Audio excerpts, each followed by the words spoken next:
नमस्कार, NDTV special देख रहे हैं आप और मैं हूं आपके साथ प्रियंका दुबे। हम आपको अफीम की खेती से जुड़ी कहानी के बारे में बताएंगे। चित्तौड़गढ़ लिए चलते हैं। काला सोना के नाम से मशहूर है अफीम की खेती। दूसरी फसलों से खेती बिल्कुल अलग है। किसान अफीम तो उगाते हैं, लेकिन उन किसानों पर उस खेती का कोई नियंत्रण नहीं है। नारकोटिक्स विभाग ये तय करता है कि कब फसल उगानी है, कब उन पर चीड़ चलाना है और कब अफीम के डोडे को तोड़कर रखना है। अफीम की खेती से जुड़ी हमारी ये स्पेशल रिपोर्ट देखिए। चित्तौड़गढ़ जिले में इस बार 21,000 से अधिक अफीम किसानों को जो है नारकोटिक्स विभाग द्वारा जो है अफीम के पट्टे दिए गए हैं। और किसान जैसे ही जो अफीम के पट्टे मिलते हैं तो किसानों की जो है मेहनत भी बढ़ जाती है और सुरक्षा भी बढ़ जाती है। हम एक अफीम के यहाँ पर खेत पे मौजूद हैं। यहाँ हम सबसे पहले आपको एक कैमरा दिखाना चाहेंगे। तो यानी अब जो है किसान जो है अपना कैमरा भी यहाँ लगा रखा है। आपको देख सकते हैं ये कैमरा है और हॉर्न वाला भी है। हम आपको इसकी आवाज सुनाते हैं, देखिए आप, ये देखिए।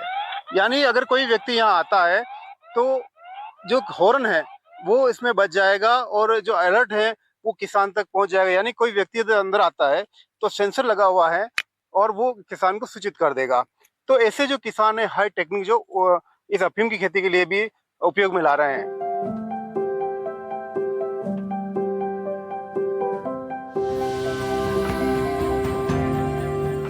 काला सोना के नाम से मशहूर अफीम की खेती पर सफेद फूलों के आने के साथ ही अफीम डोडे आने शुरू हो गए हैं। चित्तौड़गढ़ जिले में इस बार करीब 21,000 किसानों को अफीम खेती के लाइसेंस दिए गए हैं। इनमें करीब 30% लाइसेंस सीपीएस पद्धति और 70% गम पद्धति के तहत पट्टे जारी किए गए हैं। अफीम लाइसेंस मिलने के बाद किसान अफीम की खेती की बुआई से लेकर इनमें फल आने तक इसकी निगरानी कर रहे हैं। विभाग को अफीम डोडे जमा होने तक खेतों पर कड़ी निगरानी रखनी पड़ती है। अब अफीम किसान भी खेती की निगरानी रखने के लिए तीसरी आंख यानी कि सीसीटीवी कैमरे लगाकर घरों से निगरानी रख रहे हैं।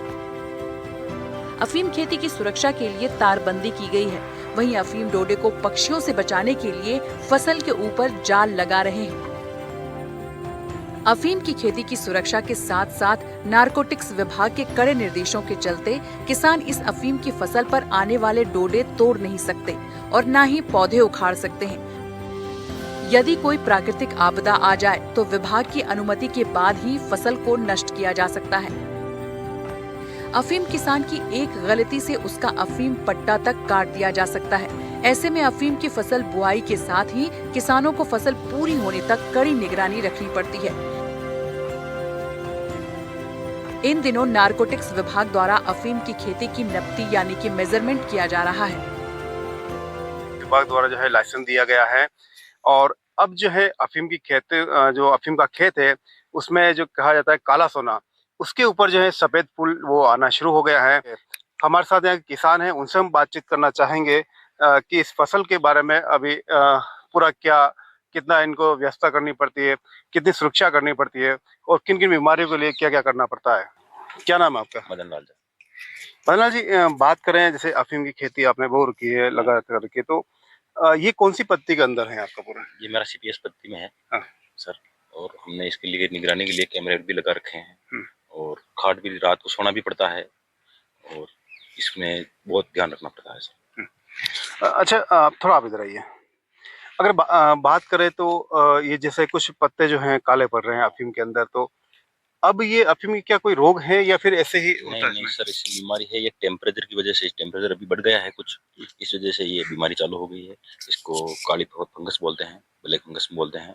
लेकिन इसका उपाय भी है कुछ, लेकिन मौसम तो कुछ अनुकूल रहना चाहिए। अभी टेम्परेचर ये बादले की वजह से, मौसम खराब होने की वजह से बढ़ गया है कुछ, ये बीमारी आ रही है। इसका रोकथाम करेंगे। अच्छा, किसान को जब विभाग द्वारा, नारकोटिक्स विभाग द्वारा जो लाइसेंस दिया जाता है उसके बाद से जो बुआई की जाती है तो उसको लेकर जो अफीम का जो अंतिम, यानी अगर सीपीएस पत्ती में तो डोडा तोड़ने तक हो गया और लुआई के अंदर हो गम पत्ती में तो लुआई तक हो गया, तो इस दरमियान जो कितना आप यहाँ निगरानी रखते हैं, आप क्या करते हैं आप पूरा? सर, इसमें क्या कि जैसे खेत में बीज नहीं डाला उससे 10 दिन पहले हम खेत में आ जाते हैं। तो इसके बाद इसका डोडा टूटने के बाद भी हम घर पे जा पाएंगे। एक आदमी तो यहाँ रहना ही रहना अनिवार्य है। जैसे कि रोज का समस्या है, नीलगाय कहते हैं उसको, और अब तो सूर आने लग गए, और सियार की भी समस्या, अगर अंदर घुस गए तो इसको तोड़ देते हैं। और सीपीएस में थोड़ी कुछ ज्यादा निगरानी रखनी पड़ती है, क्योंकि उसके कैमरे हैमरे की व्यवस्था रखनी पड़ती है। मान लो कोई अनजान आदमी, पड़ोसी को दुश्मन भी चीर भी लगा दी कोई 5 डोडे के भी, तो भी हमारी समस्या हो जाती है। इसलिए इसमें कैमरे की बहुत निगरानी रखनी पड़ती है। यानी सीपीएस अगर डोडा है, सीपीएस पत्ती, मान लीजिए अगर कोई आपके किसी अगर चिरा भी लगा दिया गलती से, तो उससे में होता क्या, फिर क्या होगा? नहीं, उसमें से हमारा लाइसेंस बंद हो जाता है फिर तो हम इसलिए कैमरा, और हम रात को सोते हैं, डोडे आने के बाद यहीं सोएंगे रात को। यानी ये सूखने के बाद उसको साबुत बिना चिरा लगाए आप विभाग को बिना चीरे वाला देना पड़ेगा, और वो 8 इंच वाला डंठल साथ में देना पड़ेगा। इस साल तो फिर औसत भी कुछ बढ़ गई।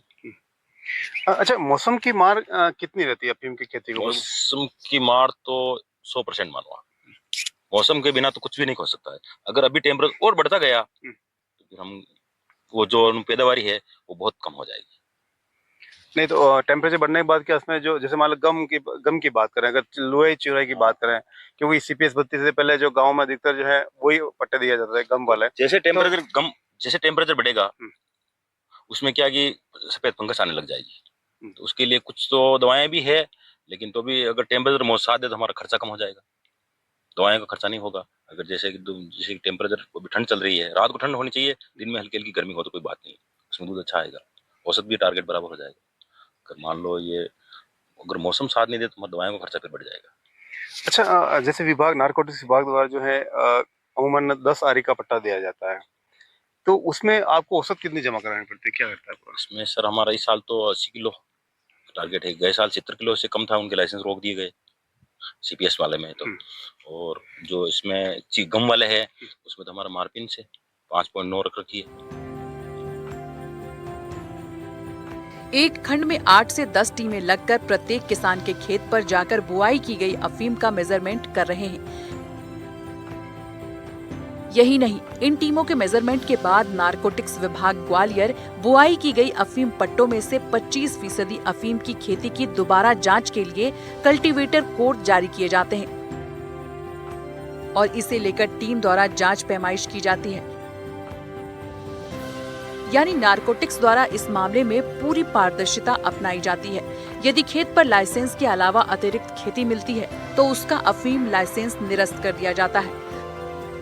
काला सोना पर सफेद फूलों की चादर आने के साथ ही अब अफीम डोडे भी आने शुरू हो गए हैं। अच्छा, सीपीएस में तो अगर 10 आरी से कितना डोडा आपको जमा कराना पड़ेगा उसके विभाग में? इस साल तो 80 किलो मांग की है। अगर 70 किलो से कम था तो बंद कर दिए थे, अगर 80 किलो से कम निकलेगा तो फिर खतरा है हमको, सरकार क्या करती है आगे तो। अच्छा, कभी मान लीजिए अभी जैसे आपका महीने भर बाद आपको जो डोडे पूरे खुल जाएंगे यहाँ पर, अगर मौसम की मार से बारिश आ गई, ओलावृष्टि हो गई, तो ऐसी कंडीशन फिर आप क्या करते हैं? ऐसी कंडीशन हमको नारकोटिक्स को सूचना देनी पड़ेगी। फिर उनके वो आएंगे अधिकारी, अगर हमारा टारगेट नहीं होगा तो फिर वो नष्ट करवा सकते हैं खेत पे भी। उनसे ऐसी स्थिति में हमको नारकोटिक्स को सूचना करनी पड़ेगी विभाग को। यहाँ से हम मुखिया को सूचना करेंगे, मुखिया हमारा नारकोटिक्स को सूचना करेगा अधिकारी को। यानी अफीम की आपको लाइसेंस देने के बाद यदि आप खेत में अफीम बो देते हैं तो उसके बाद में आप उसको विभाग के बिना अनुमति कुछ भी नहीं कर सकते, एक पत्ता भी नहीं हिला सकते हम। चाहे गम वाले हम चीर चालू कर सकते हैं, अगर हमारी फसल में हमको लग गया इसमें औसत नहीं होगी तो भी हमको विभाग में जाके सूचना करनी पड़ेगी, और विभाग वाला आएंगे अधिकारी, उनके सामने नष्ट करवाएंगे, वो उनके सामने नष्ट होगी, मुखिया और अफीम के अधिकारी, उनके बिना कुछ नहीं कर सकते। देखो सर, ये लगा रखी, ऊपर तो नेट लगा रखी, ये सभी काश्तकारों ने लगा रखा है। अब तो सब 50% कैमरे लगा दिए हैं, ऐसे कैमरा लगा रखे हैं, सभी काश्तकारों ने लगा दिए। यानी अभी दिन में आप घर पे भी हो तो आप पूरी नहीं, दिन हाँ कैमरा और मोबाइल से ऑनलाइन देख सकते हैं, और रात को एक आदमी सोते हैं, खाट बना रखा है। ऐसे तो कैमरा भी है, लेकिन हम भी कुछ इस तरह निगरानी कर रहे हैं। देखो चारों में जाली लगा रखी है।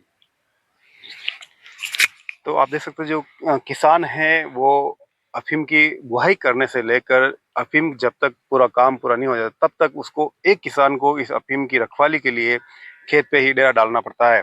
और किसान जो हैं अब हाई टेक्निक जो बताते हैं, कैमरे भी यहाँ पर जो वो लगा रहे हैं ताकि तीसरी नज़र भी इन अफीम की फसल के ऊपर रख सके। हमारे साथ में यहाँ के जो अधिकारी हैं विभाग के द्वितीय खंड विभाग के अमर सिंह जी, इनसे हम बातचीत करना चाहेंगे। सर, अफीम की खेती लगभग जो है अब फूल, सफेद फूल आना शुरू हो गया है, विभाग के द्वारा अब क्या किया जा रहा है? अभी तो नपकी हो चुकी है, और उसके बाद जांच पैमाइश का कार्य चल रहा है। लगभग 8 टीमें लगाई गई हैं हमारे चित्तौड़गढ़ द्वितीय खंड में, जिसमें जांच पैमाइश किया जा रहा है। उनके द्वारा हर गांव में जाकर के 25% जांच करने का उनको पावर दिया गया है। अच्छा, जांच पैमाइश में अगर बात करें क्या होता क्या है, ये क्या होता है? ये जो पहले एक बार नब्ती की गई है, उसी के अटरन्यम चेक करने के लिए उसको जांच पैमाइश कहा जाता है कि जांच पैमाइश, तो उससे पता लग जाता है कि गांव में नब्ती वगैरह सही हुई कि नहीं हुई। अच्छा, ये आप जो नब्ती करते हैं अफीम खेती की, ये क्यों करते हैं, क्या कारण है क्या है इसका? ये देखना पड़ता है, किसान को 10 आरी का पट्टा दिया है, कहीं 5% जो क्षम्य सीमा है भारत सरकार द्वारा जो घोषित की गई है, उससे ज्यादा नहीं जाना चाहिए। अगर 5% से ज्यादा जाएगा तो किसान के ऊपर कार्रवाई कर दी जाएगी, इसीलिए उसकी जांच पैमाइश वगैरह की जाती है। अच्छा, अफीम को अगर बात करें तो किसान को कितना इसका ध्यान रखना चाहिए, इसके पट्टे को मतलब निरस्त नहीं हो, उसके लिए क्या करना पड़ता है? इसमें तो इनको स्वयं अपना सुरक्षा तो करनी ही करनी है। इसके अलावा दवाइयां हैं, रोग लग जाता है उसका भी ख्याल करना पड़ता है, निराई गुड़ाई है, काफी मेहनत का काम है इसमें। चित्तौड़गढ़ जिले में 3 खंड आता है। जी जी। बात करें तीनों खंडों की, एक कितने किसान लगभग यहाँ जो खेती कर रहे हैं? लगभग 21,000 के आसपास किसान हैं, उसमें से 27 से 30% के आसपास सीपीएस के कल्टीवेटर हैं। 6 से 7 हजार लोग। हाँ, 6-7 हजार सीपीएस के काश्तकार हैं। अच्छा, इनमें दो तरह के जो इसमें होता है, एक सीपीएस होता है, एक गम पद्धति होता है। जी जी।